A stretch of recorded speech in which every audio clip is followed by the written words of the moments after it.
Charles Prescott stood in the exquisitely designed sitting room of his mother's house. It was another Monday morning, which meant that he was to be at his house, but his mother wasn't hearing anything of it after they had dinner the last night. He took another look at himself in the mirror.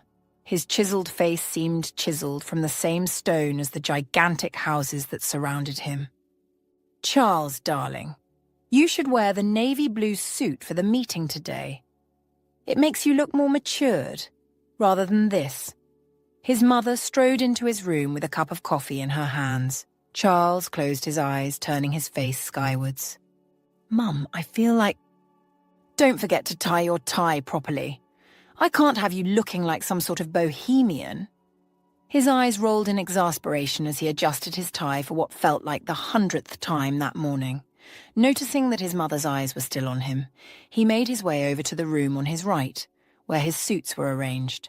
Picking one of the suits from the hanger, he quickly put it on. He didn't want to be late. As he strode out of the room, she was waiting by his bedroom door. "Don't forget the speech I prepared for you. Once you tell them all that, you have won them over. I'd be there before the meeting." "But Mum, isn't it supposed to be something that I should write? If I tell them how I really feel about taking the company forward, they would be glad to be part of it." Victoria Prescott sipped her coffee slowly and her face crumpled immediately. It was already turning cold, just like her smile. "What have I told you about these things? Just trust me, Charles. Do as I say." She put her free hand on his shoulder. Charles knew what exactly she was saying. She wanted him to again do her bidding and her will, just like every other time. Her words low-key sounded like a threat. "Okay, Mum. I have to sort out the orphanage packages first, then I'd be off to work." He placed a kiss on her cheeks before making his way out of the room and the house. He stepped out of the grand mansion into the crisp morning air. His driver, Jenkins, was already waiting for him by the car. "Good morning, sir." "Morning, Jenkins. Take me to the orphanage home, please." Charles nodded, settling into the back seat. As they drove through the city, he gazed out the window as his mind wandered to the meeting ahead. His mother had prepared quite a long speech, and he wasn't exactly looking forward to it, but he knew much better than to disobey her. The 20-minute drive ended up with them arriving at the orphanage home. It was a combination of 2 large apartments, surrounded by a small garden. A woman was already waiting outside with a smile on her face. He got out of the car and was immediately greeted by her warm smile. "Good morning, Sister Margaret." "Ah, Charles, dear boy. Thank you for coming. We're so grateful for your family's support." She took his hands for a quick shake. Charles smiled and followed her inside, where he was greeted by the chatter of children. He spent the next hour helping to sort packages of food and clothing that he had sent earlier that day, chatting with the kids and listening to their stories. "Sir, your mother." Jenkins moved closer to Charles, who was reading a book to the children, and gave him his phone. Charles jumped to his feet, realizing that if he didn't leave now, he'd be late for the meeting he was supposed to attend. As he prepared to leave, Sister Margaret approached him with a small box. "For your mother, Charles. A little something from the children." He took the box, touched by the gesture. "Thank you, sister. I'll make sure to give it to her." With a final wave to everyone, he rushed back to the car and Jenkins sped out of the orphanage, knowing that he had to beat time. As Charles arrived at the office, he took a deep breath and headed to the conference room where the meeting was being held. His secretary was already waiting for him with the speech that was prepared for him.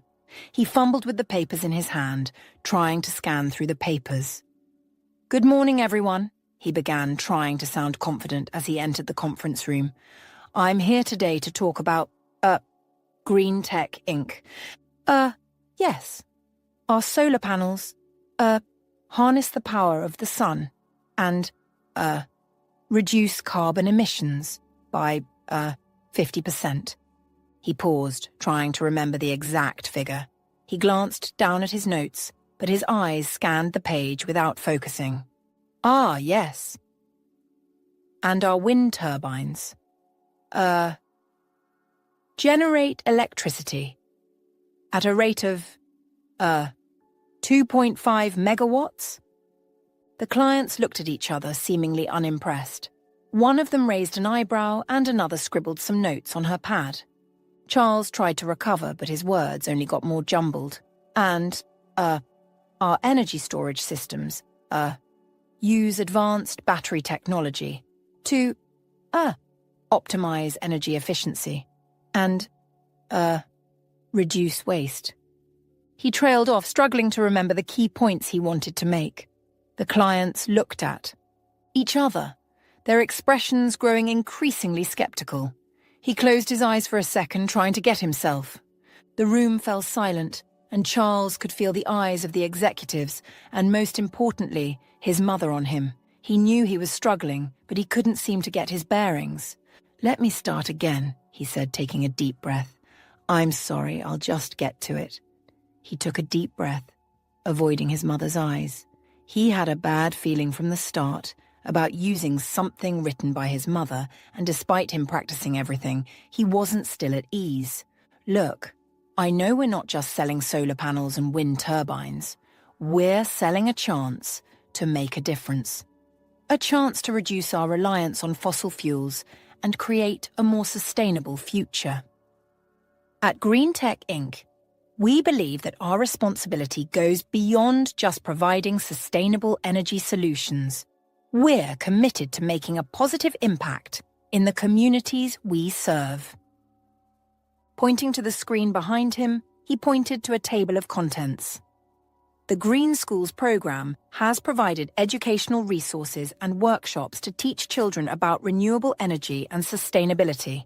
We've also partnered with local organisations to develop community gardens and green spaces, providing access to fresh produce and promoting environmental stewardship, he added. "And we're committed to transparency and accountability in everything we do," Charles emphasised. "We publish annual sustainability reports detailing our progress and impact.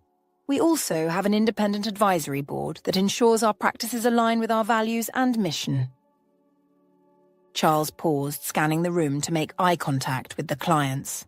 "We believe that business can be a force for good, and we're dedicated to leading by example." The clients listened intently as their expressions changing from skepticism to interest. "I believe in what we do," Charles smiled, making his conviction known. "And I know that together we can make a real difference." The room fell silent for a moment before erupting into applause. The clients smiled, nodding their heads in approval. "Thank you, Charles," one of them finally spoke, looking at his partners for approval. "That was a great pitch. We can see that you're passionate about what your company does." Another executive spoke up. "I have to say, I was skeptical at first, but you've really sold me on your company's values. Can you tell me more about what you do?" Charles smiled, relieved that the pitch had gone well. "Of course. Our company, Green Tech Inc., specializes in sustainable energy solutions. We design and implement renewable energy systems for businesses and homes, helping them reduce their carbon footprint and save on energy costs." One of the executives asked, "That sounds impressive. Can you give us some examples of your work?" He nodded. "We've worked with several major companies to install solar panels and wind turbines, reducing their energy costs by up to 50%. We've also helped homeowners switch to renewable energy sources, reducing their reliance on fossil fuels." The executives nodded, taking notes and asking follow-up questions. After a few minutes of Q&A, one of them said, "Thank you. I guess we have found ourselves a partner." Charles excused himself from the meeting room, feeling relieved that the pitch had gone well. As he entered his office, he was followed closely by his mother, who looked less than pleased. "Charles, what was that?" she demanded, closing the door behind her. "You didn't follow the plan at all." He looked at his mother, trying to look calm. "Mum, I know I didn't stick to the script, but I felt like I needed to speak from the heart, and—" But his mother cut him off. "Speak from the heart? This is business, Charles, not some feel-good charity event. You need to stick to the plan and make a strong impression." "But Mum, I think I made a good impression. The clients seemed to respond well to my passion and—" Passion? This isn't about passion, Charles. It's about making deals and growing the company. You need to focus on the bottom line, not your feelings. She interrupted him again, pacing this time. Without a word, he walked past his mother, opening the door. I need some air. Charles, what are you doing? You can't just leave in the middle of the day. His mother began to protest, but he was already determined not to stay another minute with her. As he emerged from the building, Jenkins, his driver, was waiting by the car, looking somewhat concerned. Sir, shall I drive you somewhere? He asked, but Charles shook his head. No, Jenkins, I need some time alone. I'll drive myself. I'll be fine, Jenkins. Really. Despite his assurance, he saw that Jenkins was having none of it. Not that he could do anything. Charles got into his car and drove away from the building, wanting to be far away from everything. He drove aimlessly, trying to clear his head, until he found himself in a quiet neighborhood that looked pretty posh. He parked his car in a safe spot and got out, wandering around the streets, trying to process his emotions. Charles's feet carried him to a small restaurant tucked away between skyscrapers. The exterior was unremarkable, but something about it beckoned him inside. He pushed open the door, and a bell above it rang out, shattering the silence. As he stepped in, his eyes adjusted slowly to the lighting, and he spotted a young woman wiping down tables with a white cloth. Her dark hair was tied back in a ponytail, and a warm smile played on her lips as she looked up and caught his eye. For a moment, they just stared at each other. Hi there. She dropped the white cloth on the table, breaking the spell. Welcome to... Well, we don't have a name yet, actually. She laughed, and Charles's heart skipped a beat. But we're getting there. We're not open yet. But you should come back in a week for our grand opening. As he turned to leave, Charles caught a glimpse of himself in the window reflection, a young man who felt that he wanted more. He took a deep breath, savouring the aroma of freshly brewed coffee and the warmth of the restaurant. For the first time in a long time, he felt like he was exactly where he was meant to be. But if you don't mind, can I get you something to drink? We're still experimenting with our menu, but I can whip up something special. Charles turned around, nodding eagerly as he went ahead to take a seat at the counter, still watching her. Try this. She handed him a glass filled with a velvety liquid, not so long after. It's one of our signature drinks. We call it the Midnight Sky. As he took a sip, he wondered why she seemed like an enigma. His eyes widened in surprise as he took another sip. The flavours danced on his tongue, and he could only describe it as being between sweet and savoury. Goodness, this is really incredible. He smiled at her, finishing the remaining contents in the glass. The young woman's eyes crinkled at the corner. I'm glad you like it. I'm sorry. I know I'm not in the right place to ask, but what brought you here? The place clearly looks uninhabited, especially from outside. Charles hesitated, unsure of what exactly he was to say to someone he just met. It has just been a rough day for me. I know the day hasn't ended, but it is what it is. My mother is constantly on my neck. Well, aren't they all? She chuckled, putting her hands on the counter. What exactly did she do this time? My mother. She can't seem to let me be. She wants in on anything or whatever I'm doing, and she also does her best to make her decision, my eventual decision. Even when you are against it. He sighed, nodding slowly. Even when I don't want it. And all I want is for her to see that I'm a grown-up. Clearly she sees that, but she doesn't want to admit it yet. Maybe she doesn't just want to accept that you won't be her little boy anymore. I guess things like that can be super scary sometimes. Charles watched as her forehead shone with beads of sweat, gotten from how she was working, yet it didn't dim her beauty. I didn't get your name earlier. I'm Charles. No, she broke into a smile, immediately moving away from the counter. I'm Sophia. He checked his Swiss wristwatch all of a sudden, shocked at the amount of time that had passed. How come I've spent this much time here? Is it your beauty that kept me, or the drink? Sophia shot him a look, making him laugh. Don't patronize me, Charles. It's most likely the drink. Charles hesitated, not wanting the moment to end. "Can I see you again?" Sophia raised an eyebrow, giving him a funny look. "I don't know. I'm pretty busy with the restaurant." She looked away from him. "My birthday party is coming up, and I'd love for you to be there. It would mean a lot to me." She laughed, as there was a hint of amusement in her voice. "I don't know. I might be busy for a while." "We're still getting everything off the ground here." Charles nodded understandingly. "I get it. But regardless, we should exchange contacts. I'd love to stay in touch," he said, pulling out his phone. "Okay, sure. But no promises, okay?" "No promises, I swear. I just want to make sure I can find you again." He smiled, feeling triumphant. "I guess we would be seeing each other again. Bye." He made his way out of the restaurant quickly. It wasn't until a few weeks later before Charles's birthday before he even thought of mentioning Sophia to his mother. "Charles, what are you thinking? A Prescott does not associate with service industry workers." She shot him a look at him, dropping her spoon. Charles shifted uncomfortably, knowing he had displeased his mother. "Mum, I just met her and—" "It doesn't matter. You must maintain a certain social standing, Charles." She scoffed, shaking her head. "You don't expect me to accept you dating a waitress. What would that portray for the company?" He sighed dramatically as the food was suddenly tasteless in his mouth. "Please, Mum, can you just give her a chance? She looks nothing like what you think." Victoria stared at her golden boy, the only son that she had, and smiled.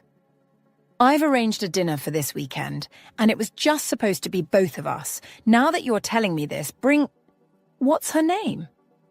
"Sophia. Thank you, Mum. She'd be here." He rose to his feet, excited that his mother had a change of heart. "I'd get going now. I have to make a trip tomorrow." He was barely out of his mother's mansion when he texted Sophia about the dinner. He wanted to call her, but she had reprimanded him countless times about him calling when she was working. Sophia, on the other hand, got his text while she was working. It wasn't what she had planned to do that weekend, but it didn't hurt to go. Weekend came by quickly, and Sophia arrived at the estate and was taken aback by the grandeur of the gated entrance. As she stepped out of the cab, she was struck by the opulent decor. A wave of shock and embarrassment washed over her as she took a look at her clothes. As she stepped inside, she was struck by the opulent decor and finely tailored staff. "Charles, why didn't you warn me?" she whispered to Charles, who was waiting outside for her. "I feel so out of place." Charles looked taken aback by her reaction. "I'm sorry, Sophia. You look beautiful regardless." "Don't flatter me. I'm telling you for the last time." She hit him playfully on the arm. "You never told me you lived in another world." "Isn't that rather too much of a flatter now?" He leaned into her, smiling. "I'm glad I didn't tell you now. You wouldn't have accepted to even give me your number." Sophia was about to retort back when she heard someone clap. Looking at the direction of the clap, she saw a gorgeous woman wrapped in a long black gown. "I'd have left you two outside, but dinner is about to start." "Sophia, darling, come." Sophia exchanged a look with a smiling Charles, who nudged her to his mother's direction. "That's my mother, Victoria Prescott." Sophia and Victoria walked into the mansion together, and Sophia tried her best not to drop her jaw in awe of how beautiful everywhere looked. As they got to the dining room, which in Sophia's opinion was bigger than the restaurant altogether, all the maids were lined up at the ends of the room. Charles put out a chair for her, making her smile as she sat down. He sat down by her side just opposite his mother, who couldn't stop looking at them. As they were about to start eating, Charles's phone rang and he picked it. "I'm sorry, but there's something I need to take care of now. I'd be back before you know it." He squeezed Sophia's hand softly before leaving the table. "Well, dinner has to go on. He'd come join us soon, so eat." Victoria gestured to Sophia, who started to eat. "Tell me, Rose, what inspired your ... interesting choice of attire?" Sophia looked up, smiling. "It's Sophia, Mum. I just thought it was a nice dress, I guess." Victoria smiled sweetly. "Well, it's certainly eye-catching." And your profession? Tell me, what's it like being a waitress? It's a lot of experience, ma'am. I get to interact with different people every single day, and it's fun in my books. Sometimes the restaurant has rush hours, which means everyone has to be up and doing. You talk of it as it's a good thing. Sophia's eyes went eastward as she thought to herself, to me, it's better than doing nothing. Speaking of which, Charles's birthday ball is going to be the event of the season. The guest list is a veritable who's who of society, rivaling even the Grammys. I dare say it will be a night to remember. Why, we have royalty, celebrities, and business moguls all attending. It's going to be a night of glamour and sophistication unlike anything you've ever experienced, I'm sure. Victoria paused, taking a sip of her wine, savouring the moment. And the venue? Oh, it's going to be breathtaking. We've rented out the entire estate, and the decorations are going to be exquisite. I've spared no expense in making sure this is a night to remember. After all, Charles deserves only the best. Sophia's eyes widened slightly at the mention of the high-profile event. She couldn't help but feel a twinge of hesitation about attending. Victoria's bragging had made her feel even more out of place. "Oh, I'm sure it will be," Sophia replied, trying to sound nonchalant despite her growing doubts. As the evening drew to a close, Charles walked Sophia out, thanking her for coming.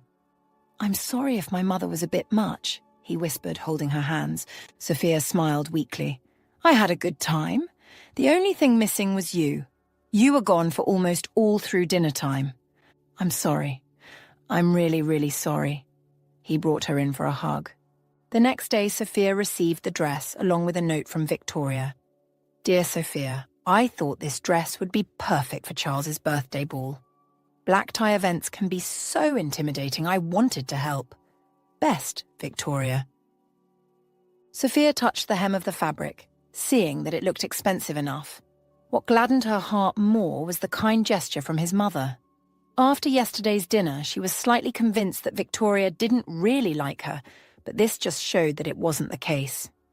After she had settled down in her apartment after dinner, she rummaged her wardrobe looking for something nice to wear to his birthday. Nothing would make her repeat the mistake she made earlier with not dressing well. But she didn't have to do that again. She had something unique to wear. On the day of the event, she wore the elegant black dress that was clearly made out of a luxurious fabric that hugged her curves in all the right places. The dress fell just above her knees and had a nice neckline that didn't show much of her collarbone. She paired the dress with a pair of silver heels that added a few inches to her height. The shoes were a gift from Charles, who sent them alongside jewellery when she told him that his mother sent her a dress. She was glad that they were comfortable enough to wear for a few hours. Her outfit was completed with the simple necklace and a pair of stud earrings that he got for her. She kept her hair simple, pulling it back into a low ponytail. As she looked in the mirror, she felt confident and beautiful. All she had to do now was to hurry out and get into the car that Charles readied for her. Sophia arrived at the mansion and she was amazed by how beautifully decorated it was. As she reached the door, she was greeted by a team of security guards and event staff who were checking the invitations and IDs of the guests. Sophia approached them confidently, expecting to be let in without any issues. "Good evening. Welcome to the event," one of the staff members greeted, eyeing her up and down. "May I see your invitation, please?" She hesitated, realizing she didn't have an invitation. "I'm a guest of Charles," she said. "He invited me personally." The staff member raised an eyebrow. "I apologize, but I need to see your invitation or confirmation email to let you in." Just then, a woman with an iPad and a stern expression approached them. "I'm the event coordinator," she introduced herself and lifted the iPad to fit on Sophia's face. "I'm afraid this woman isn't on the guest list." The event coordinator turned to Sophia. "I'm sorry, but you're not allowed inside. You'll have to leave." Sophia stepped away from the entrance and pulled out her phone. She dialed Charles's number, hoping he would answer, and clear up the misunderstanding. But the phone rang and rang with no answer. Sophia tried again, thinking maybe he was busy or didn't hear it. But again, there was no answer. She sent him a text message, trying to keep her emotions in check. "Hey, it's Sophia. I'm outside. They won't let me in. What's going on?" But there was no response. Sophia felt a surge of worry and frustration. Why wasn't Charles answering her calls or messages? Charles' Citrus' eyes scanned the room, searching for Sophia, who informed him earlier that she was on her way. But as the minutes went by, he could help but feel a bit distracted. If she had arrived, she would have come to say hi to him. Where was she? He assumed she was simply mingling with the guests, but as he made his way through the crowds, he couldn't shake the feeling that something was off. Finally, he checked his phone and saw the missed calls from Sophia. His heart sank as he quickly dialed her number. "Sophia, where are you?" he asked, alarmed at the number of missed calls. "I'm outside," she answered sadly. "I wasn't allowed in. My name wasn't on the list." Charles's face fell as he realized the mistake. He quickly apologized and made his way to the entrance, where he found Sophia looking stunning in the dress his mother had sent her. But as he escorted her into the celebration, he couldn't help but notice the curious glances from the other guests. "I'm so sorry. There must have been some kind of mix-up. Forgive me, please." Sophia glared at him for a while before walking over to where the champagne was and grabbed a cup for herself. "For a moment, I contemplated going home and forgetting about everything. Thank your stars that you came on time."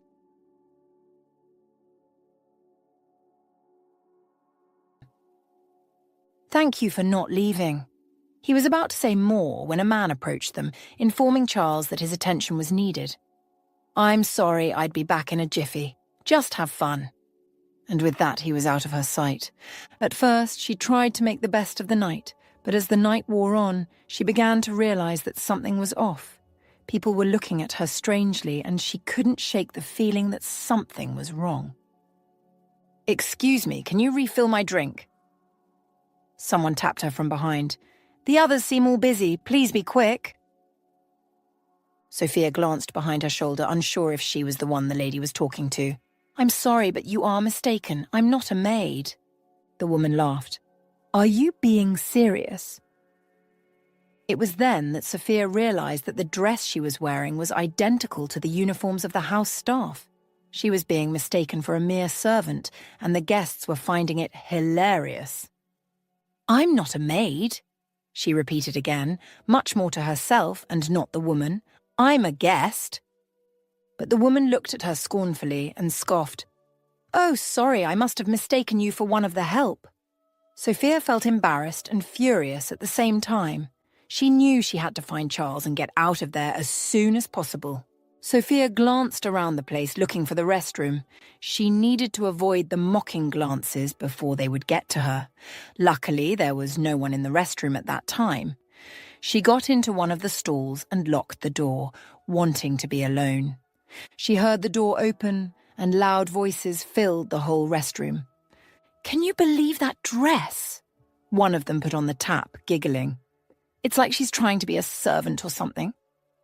"I know, right?" the other woman replied, laughing. "I saw her trying to mingle with the guests, and I was like, girl, you're not fooling anyone." Sophia felt a sting of embarrassment and shame. She couldn't believe that she had been so blind to Victoria's plan. She had thought that the dress was a kind gesture, but now she realized it was just a cruel trick. She quickly left the bathroom as soon as the girls left, trying to hold back tears. She couldn't take this anymore. She needed to find Charles and tell him what was happening.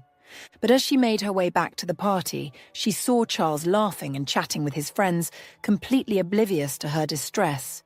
She felt a surge of anger and hurt. Why was he so clueless? Didn't he care that his mother was humiliating her like this? She took a deep breath and tried to calm down. She needed to talk to Charles, to make him understand what was happening. But as she approached him, she saw Victoria walking up to her, spreading her arms out. "I hope you know where you belong now." Victoria whispered into her ears before Sophia could pull away from the hug. And in that moment, she knew that she had to get out of there. before things got any worse. As Sophia turned to leave, a guest intentionally poured their drink on her. "Ha! Look at the help now. Why don't you go clean it?" "That's it. I've had enough." She closed her eyes, trying to hold back tears. She pushed through the crowd that was beginning to form, desperate to escape, but was met with a wall of paparazzi. "Who are you?" one of them asked, camera snapping. Sophia tried to shield her face. "I'm no one. Just leave me alone." However, they continued to snap photos of her. Charles, on the other hand, was discussing with a potential client about the company when he heard gasps. Looking in that direction, he sighted Sophia. "Excuse me," Charles interrupted the man he was talking to and began to walk towards where he saw her last. He saw her moving towards the entrance with her clothes stained and paparazzi all over her. But as he reached the entrance, he saw Sophia stepping into a taxi. "Sophia, wait!" he called out, but the taxi door closed behind her and the car pulled away. He had to make things right. He pulled out his phone and dialed her number, but it went straight to voicemail. He tried again and again, but she wasn't answering. He knew he had to talk to her, to explain what had happened and apologize for his mother's mistake. But for now, she was gone, and Charles was left standing alone outside his own party, feeling helpless and ashamed. Weeks passed, and Charles's distraction at work grew worse by the day. His mother, Victoria, noticed the change in him and confronted him. "Charles, what's going on with you? You're not focused on the company at all. We can't afford to lose our edge. Not now when we're on the verge of being taken over." Charles sighed, rubbing his temples. "I know, Mother. I'll try to focus." But he couldn't shake Sophia off his mind.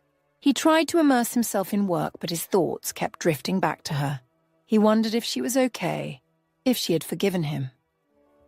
As the days turned into weeks, Charles found himself becoming increasingly withdrawn. He stopped attending meetings, stopped answering calls, and stopped leaving his office.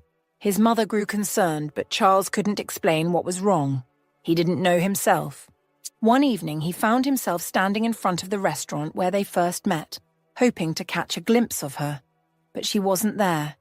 The next day, he drove to her house, hoping to see her. But she wasn't there either.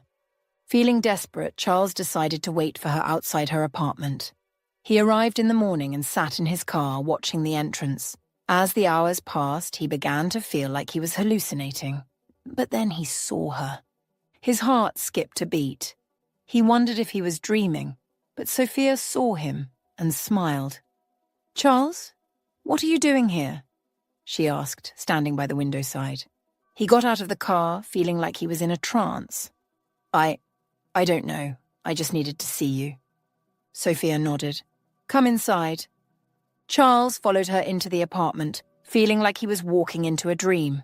The room was decorated with different hand-drawn characters. Sophia led him to the couch and they sat down together. "I've missed you," Charles started saying immediately.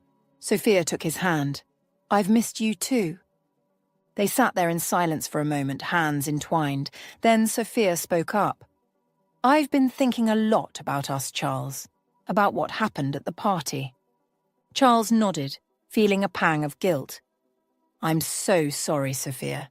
I didn't know what happened until later when I heard someone poured wine all over you." Sophia squeezed his hand. "You didn't know, Charles. It got hard for me. I felt so alone and naked out there." "I'm sorry, Sophia. I should have known, and I shouldn't have left you alone. It's been hard waking up each morning and knowing that I can't reach you. It has been pure torture." She smiled, seeing the pain in his eyes, and understood that it was hard for him. "Let's go get dinner then.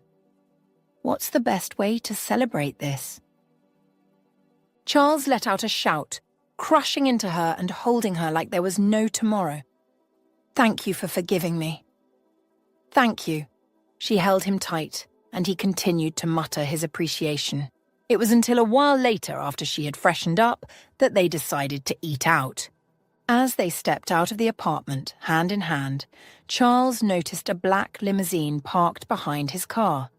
His steps slowed down, alerting Sophia, who followed his gaze.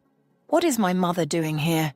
he mumbled to himself as Sophia held his hand tighter. Sophia's eyes widened as the chauffeur stepped out of the limo and approached them. "Miss Sophia, your grandfather requests your presence immediately." Charles's eyes narrowed at the man and he stood in front of Sophia like a form of barricade.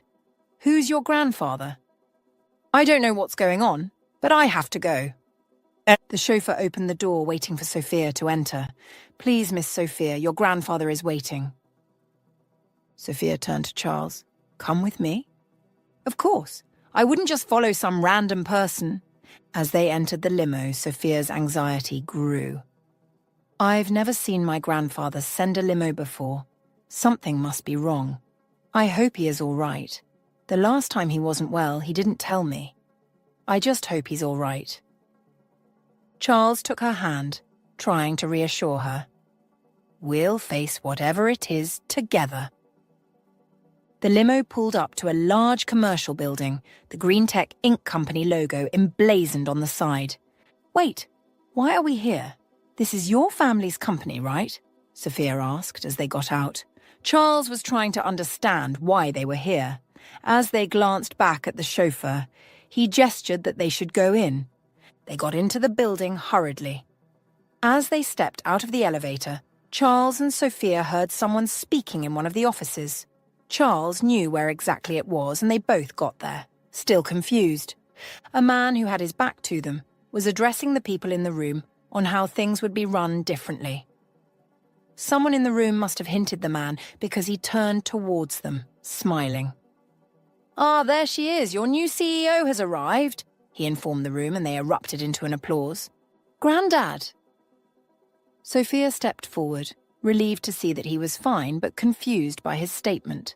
Sophia's grandfather chuckled. "Yes, my dear. I'm afraid I've kept my true identity and wealth hidden from you, but I've been grooming you for leadership all along."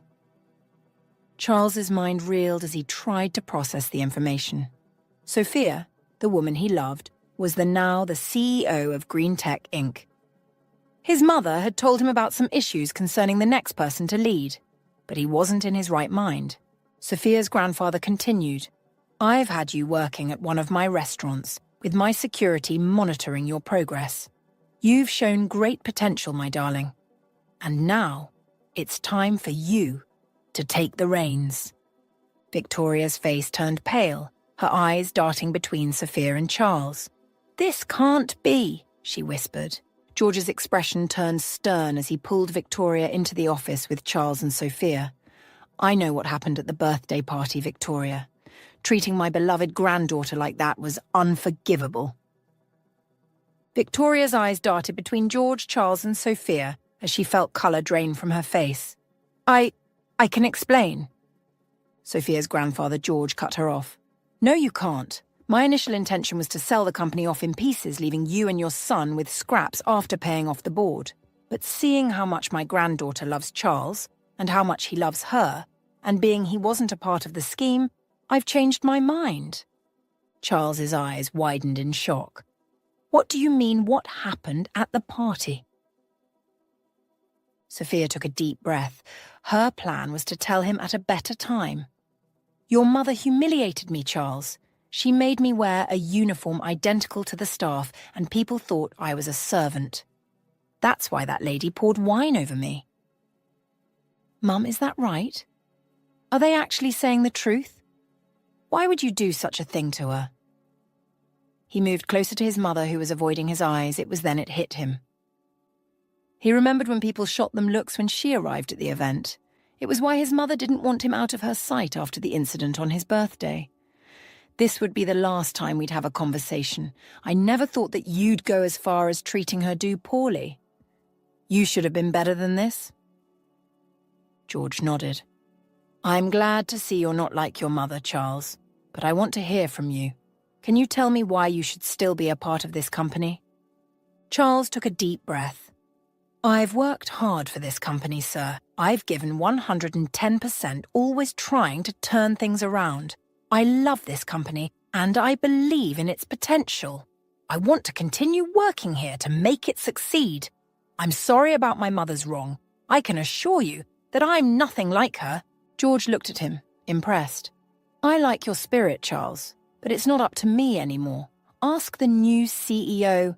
No, I don't think you should be an employee here. Charles nodded at their decision. He understood how things might turn out at the end. Because I think you would be better at running it. Charles thought he wasn't hearing well, but the smile on her face made him know that he heard right. Are you serious? Do you mean it? Yes, I do. You've proven yourself, Charles. You have the heart and the skills to lead this company to greatness. Charles drew her in for a hug as he inhaled the fragrance around her. Thank you, my love. In the corner of the room, Victoria watched as her son and the girl that she thought has been taken care of laugh and hug each other. It was more humiliating that her son wasn't even paying attention to her. It was like she didn't exist. She stood there till George invited them for a quick dinner celebration. It was then she crumbled, falling to her knees as tears streamed down her face, and she couldn't help but wish that she could turn back the hands of time. She expected a lot of things, but she didn't expect that it would turn out so bad for her. She started to notice it when she went to her favourite social club for lunch. The maitre d' looked at her coldly, and the usual table by the window was given to someone else. I'm afraid we're fully booked today, Mrs. Prescott. Victoria was shocked. She had always been treated like royalty at this club. As she left the club, she saw her friends whispering and pointing at her. They quickly looked away, avoiding eye contact. Victoria felt a chill run down her spine. She tried to shake off the feeling, telling herself it was just her imagination. But as the days went by, things only got worse. She was no longer invited to exclusive events, and her phone calls were no longer returned. Her bank account began to dwindle, and she realized that her money couldn't take her anywhere. Victoria's world was crumbling around her. She had lost everything, her reputation, her friends, her status, and it was all because of her own cruel actions. She tried to reach out to her son, Charles, but he refused to take her calls. He had disowned her just like everyone else, and that hurt the most. Only if she had been more sensible and matured, she wouldn't have been in the mess that she had found herself in. She didn't think that one day, everything she once had wouldn't be hers anymore. As Sophia pushed her baby stroller through the quiet street in the neighborhood, she couldn't help but feel a sense of contentment. Her life had taken a dramatic turn since meeting Charles, and she was grateful for every moment they spent together. Their daughter, Esmeralda, was the light of their lives, and she couldn't imagine a future without her. She breathed in deeply, taking in the sweet scent of blooming flowers and freshly baked bread wafting from the nearby cafes. She thought about her life and all the good things that had happened since meeting Charles. She remembered the way he had looked at her on their first date and the picnic they had. It was weeks after he had commenced work as the CEO of the company. She remembered the way he had held her hand while teaching her how to ride a bicycle. She thought about their wedding day. That day came by so quickly, but she wasn't nervous at all. She had what she thought that she couldn't have at one point in her life. Her grandfather, always loving and doting, did everything to make the day splendid for her. She couldn't have wished for anything more. And then, of course, there was Esmeralda, their beautiful daughter. Sophia's heart swelled with love as she thought about her little girl. Shah. As she rolled the stroller, Sophia felt grateful for this life she had built. She thought about the way Charles supported her, encouraged her, and loved her for who she was. She thought about the way Esmeralda brought them joy and laughter every day. Sophia's heart was full as she walked, the stroller gliding smoothly over the sidewalk. She felt like the luckiest person in the world, and she knew that she would never take this life, this love, for granted. As she turned a corner, she sighted someone looking so familiar. At first, she thought it was just her eyes, but as she moved closer, she knew she wasn't seeing things. Victoria? The woman turned around, holding the hands of the children with her on each hand. As she saw that it was Sophia, she gasped and her eyes were immediately filled with tears. Sophia, how are you? Sophia smiled as she took in the sight of her mother-in-law. She seemed to have lost all the vibrancy she had years ago. Her once smooth skin now had gained wrinkles all over. "I'm doing fine. Who are these beauties with you?" She gestured to the little girls that Victoria was holding. "Hi, darlings. How are you?" The children, who were busy staring at the nearby park, were oblivious to Sophia's greeting. "I'm sorry, Sophia." Victoria apologized out of the blue. "It's all right, Victoria. I don't have anything against you whatsoever. I'm sorry about everything that happened to you." Victoria's eyes welled up with tears. "I was so blind, Sophia. I thought money and status were everything, but I've learned my lesson. Being nice to people is what truly matters. I'm glad you've learned that, and I want to offer you something. The company. It's yours if you want it." Victoria shook her head. "No, Sophia, I don't want it. I've realized that money isn't everything. I'm just grateful to have experienced the change. I know this is quite late, but this is my daughter, Esmeralda Victoria Prescott. Charles and I have gotten married and had a beautiful child." Sophia removed the cloth she used to cover Esmeralda's body and gestured for Victoria to see. "Esmeralda Victoria?" she repeated, her voice trembling with emotion. Sophia nodded, smiling. "Yes, that way we could remember you." Victoria felt a wave of emotion wash over her. No one had ever named a child after her before. She had always been the one who had hurt people, who had caused pain and suffering. But now, this little girl, this beautiful, innocent child, carried her name. Tears sprang to Victoria's eyes as she gazed at Esmeralda. She felt a sense of pride and joy that she had never felt before. She reached out a trembling hand and gently touched Esmeralda's cheek. "Oh, my dear," she whispered, her voice cracking with emotion. "I am so honored. I don't deserve it, but I am so grateful." "Yig." Sophia smiled and hugged Victoria tightly. "You deserve it, Victoria. You deserve all the love and joy in the world." As Victoria held Esmeralda in her arms, she felt a sense of redemption wash over her. She knew that she had been given a second chance. A chance to make things right, to be a good grandmother to this little girl, to be a good person. "We want to go to the park. We want to go to the park." The little girls that she was holding chimed in unison. Victoria smiled and nodded.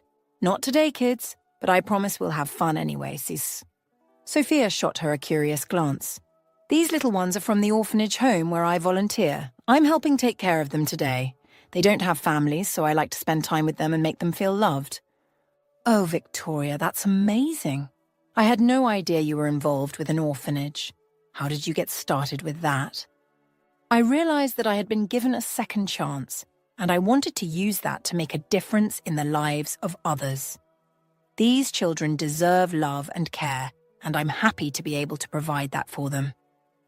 "You know, I've been thinking. Despite our past differences, I'd like to extend an olive branch.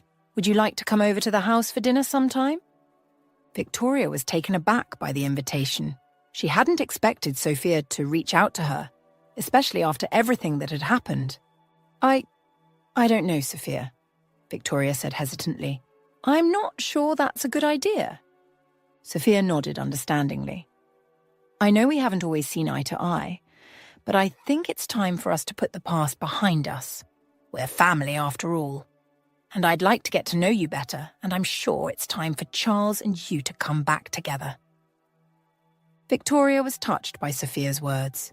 She had never expected her estranged daughter-in-law to reach out to her like this, especially when she was the one who treated her badly. "Okay," Victoria finally nodded. "I'll come over for dinner, but just me, not the kids from the orphanage." Sophia smiled. "Of course, just you. I'll make sure to cook something special." Victoria stood outside Sophia's house, taking a deep breath before ringing the doorbell. She hadn't seen her son, Charles, in years, and she wasn't sure what to expect. The door opened, and Sophia smiled warmly. "Victoria, come on in."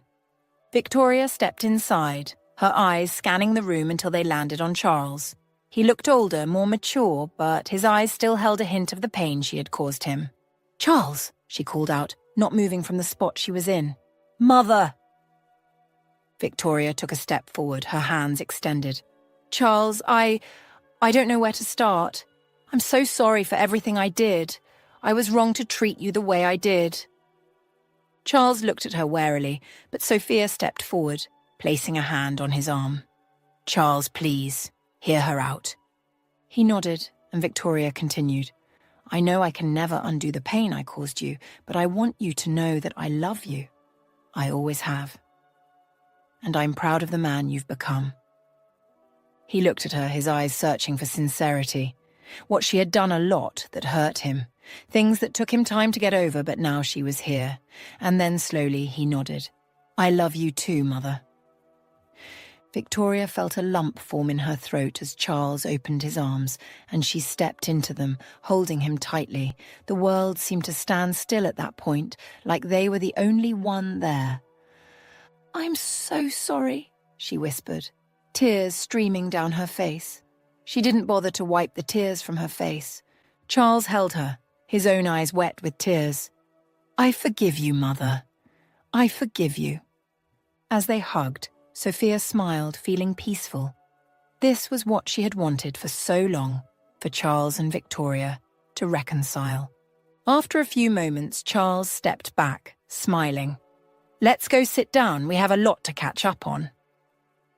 Victoria nodded, smiling, and the three of them sat down in the living room, talking and laughing together like it was supposed to be.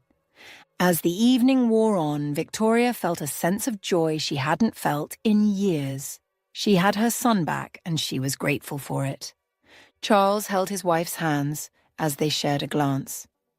Of all things that he was blessed with in life, she was the most amazing of all. "Thank you," he mouthed to her, making her to smile like a high school girl.